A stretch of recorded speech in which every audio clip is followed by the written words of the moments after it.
Well, guys, I don't think anyone at Piper ever considered the fact that a lot of these J3s would be flying over 70 years later. Think about how old these airplanes, and yet here they sit. Many of them restored, many of them not restored, but they're still here, just tons and tons of them operating. And if you've owned enough airplanes over the years, you begin to understand that you really don't own them.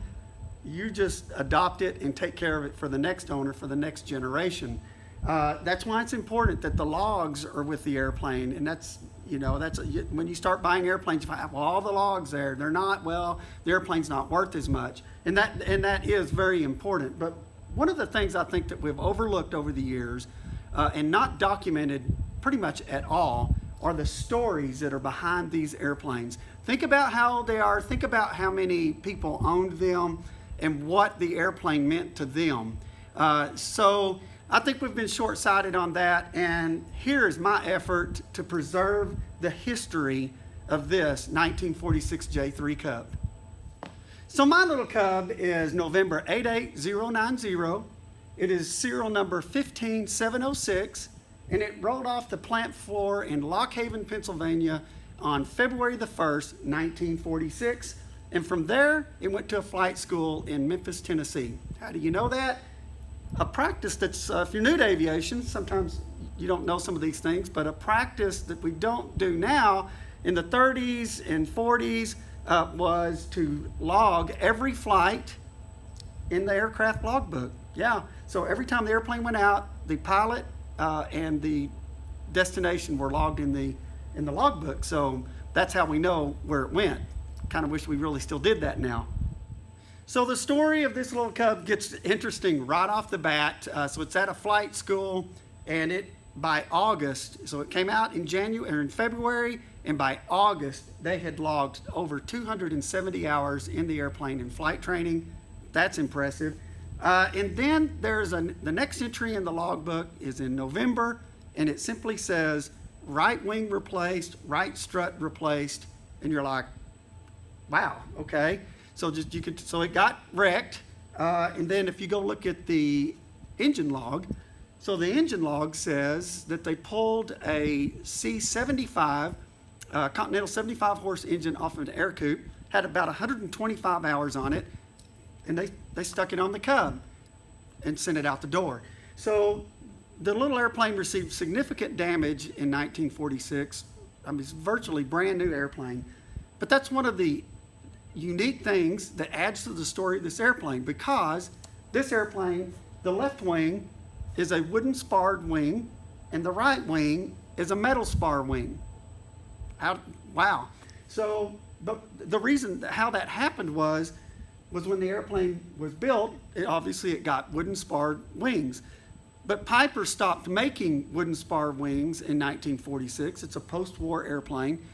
And they only made metal sparred wings. And by the time they wrecked it, they obviously destroyed the right wing. They needed a new wing. So Piper shipped them a brand new metal wing. And it's been that way on this airplane since it was virtually new. One wooden wing, one metal wing. So I know your question is, can you tell the difference? You cannot. Is it rigged any different? It is not. I had actually forgotten it was this way until I tore it down for restoration. I was like, oh yeah, it's got one metal wing and one wooden wing. So that's an interesting thing about this airplane. So the airplane stayed in the flight school in Memphis for another year. In July of 1947, a man by the name of Nolan Cardwell purchased the airplane to do flight instruction with it, and he moved it to Jackson, Tennessee. And he flew the airplane as a trainer for 6 years. And then in 1953, a guy by the name of T.A. Whitehurst purchases the airplane and begins flight instructing in it also. But the significant thing about Mr. Whitehurst is it started a 2-generation ownership of the airplane. So T.A. Whitehurst purchased the airplane in March of 1953, and by June, the C-75 Continental had 600 hours on it, and Mr. Whitehurst overhauled it and converted it to an 85 horse airplane. And he continued instructing in the airplane until 1953. And it's there that you stop seeing TA's name in the logbook, and you start to see his son's name, Billy. Billy Whitehurst begins instructing in the airplane. But it's not very long that he instructs in the airplane, and you stop seeing the word training in the log, and you just start seeing that it's transportation. So you could tell that the airplane really became his kind of personal little airplane to fly around by 1953, and it had 700 hours on it. So at this point in the Cub's life, it's in Bolivar, Tennessee, and Billy Whitehurst is flying the thing. It's his airplane and just solely his. You can tell because during the 50s, 60s, 70s, 80s, and 90s, Billy is the only one that flies the airplane. He does all the maintenance on the airplane. In fact, he covered it in the 50s, and then he recovered it again in the 80s, 1980 actually. So, but the significant thing about Billy Whitehurst is that he and his wife, Judy, built the world's largest privately owned flight school in the 80s and 90s, right there in Bolivar, Tennessee, and it was called Bolivar International School of Aviation. And they had students from all over the world come there to learn to fly. They had 300 students at any given period and 100 airplanes on the flight line. I'm going to provide a link down at the bottom for you to click on that, because there's a story on YouTube that you can watch for that. It's an incredible story, and this little Cub is part of that story. So one of the other unique parts about this airplane, and unique to its story, is that Billy and Judy had daughters, and one of them was Marianne Whitehurst, and she was tragically killed in an automobile accident on November the 7th, 1980. And so that's the same year that Billy covered the airplane, and he put a memorial on the door of the airplane. But then on December the 30th, 1994, tragedy strikes the family again when Billy himself passes away very suddenly. So then this is where we start coming into the story of this little Cub. And in 1995, a very dear friend of mine, Lyndall Askew, sees and trade a plane, J3 Cub for sale in Bolivar, Tennessee, decides it's for him, and travels to Bolivar, Tennessee to take a look at this airplane. And I remember him telling me that he was quite struck by the family and their story about their daughter and Billy, and just the whole 9 yards of it all. But he sat down at their dinner table with the family and ate dinner with them that evening at their home to buy the airplane. That's how important it was to the family. So Lyndall brings the airplane to the high plains of Texas and puts it in a hangar at the Citation airport, where we don't fly it a lot then. He was busy, and it's sitting in Citation. So, but then Lyndall decides that he wants to move to Pecan Plantation down south of Fort Worth, Texas. It's a very beautiful runway community. He builds a brand new home and hangar just off the runway at Pecan Plantation. It was quite the place, and it was quite the transition for the little Cub, because Lyndall's turbocharged V-35B gets relegated to the back of the hangar, and the little Cub sits up front, and it is happy to sit there because it is convenient for Lyndall in the morning, early mornings and late evenings, to get in this thing, take off on the grass, and fly up and down the Brazos River in it. So he had quite the time in the airplane. So as beautiful as the Granbury area is, and Pecan Plantation with all its runways and things, the dusty, arid Llano Estacado has a unique way of calling its own back home. And in 2004, Lyndall decided that he would sell his portion of the gun manufacturing company that he had that was called Bond Arms, and move back to the high plains of Texas and start a third career as a corporate pilot. He had moved everything home except the Cub. The Cub was still sitting in Stephenville, Texas. And I just happened to run across Lyndall in town in Lubbock, and I never dreamed that he would consider selling the Cub. My dad and I were looking for something to put on our farm and ranch to fly around, so I just asked him, and to my shock, he said he would sell the airplane to me. So a deal was struck, and we purchased the airplane from Lyndall. So in April of 2004, Lyndall and I got in his B-35 Bonanza and flew down to Stephenville, and I picked the airplane up and flew it back to Plainview, Texas.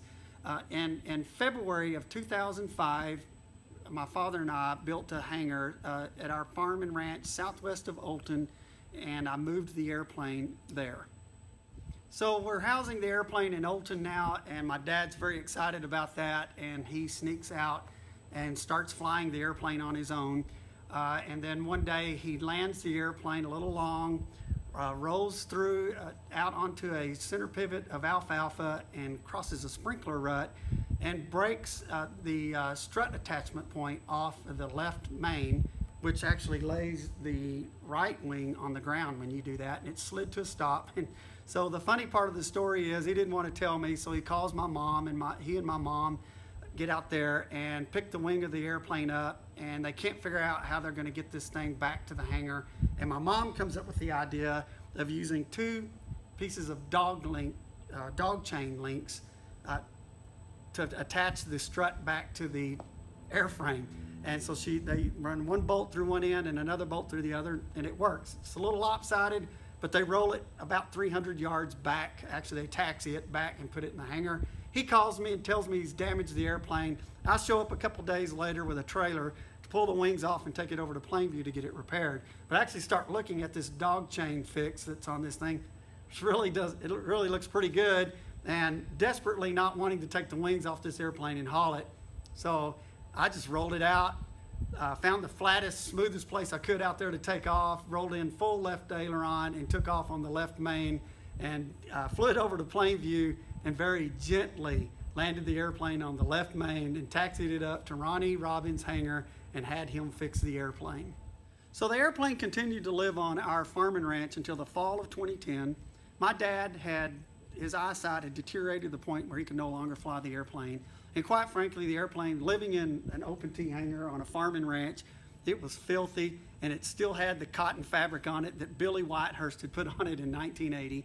So I flew the airplane to Lubbock Executive Air Park, and we did an annual on the airplane, and let's just say that it passed marginally in every aspect. By then, I had built a hangar at the Slayton Airport, and so we'd moved it over there, and we were flying the airplane. Had a student that had a landing incident with the airplane, which ended up making the airplane unairworthy. So the student's little landing incident happened in June of 2011, and I put it in a T hangar across from my hangar, and in September of 2011, we began the restoration of the airplane by disassembling it. And I can tell you, you can disassemble them a lot faster than you can put them back together. But so we start taking this thing apart, and it is actually mortifying that we were still flying the airplane. Of course, we inspected the tail. That's an AD note on these airplanes to inspect them for corrosion back at the cluster. But that consists of poking along the bottom with an ice pick trying to find corrosion. And this airplane would actually pass, no problem. But when we got the fabric off of it, I took a rather large flat blade screwdriver and pushed it right through the top of it. So the tail was about to rot off of it. It was just the whole airplane was really in pretty bad condition. And we took pounds and pounds of mud dauber's nests out of the airplane. So over the next 7 years, with the help of a lot of my buddies coming in and out of the hangar, we meticulously restored this thing. In 2016, I removed the fabric from the door, which had the memorial to Marianne Whitehurst on it. And while I was doing that, I thought, would someone be interested in having this piece of fabric? It's a very scary thing to reach out to someone about something so tragic. But nevertheless, I thought, I'm going to give it a shot. So I called the airport, and I talked to them. They said, actually, Billy's pictures are all over the walls there, but the gentleman had no idea how to contact the family.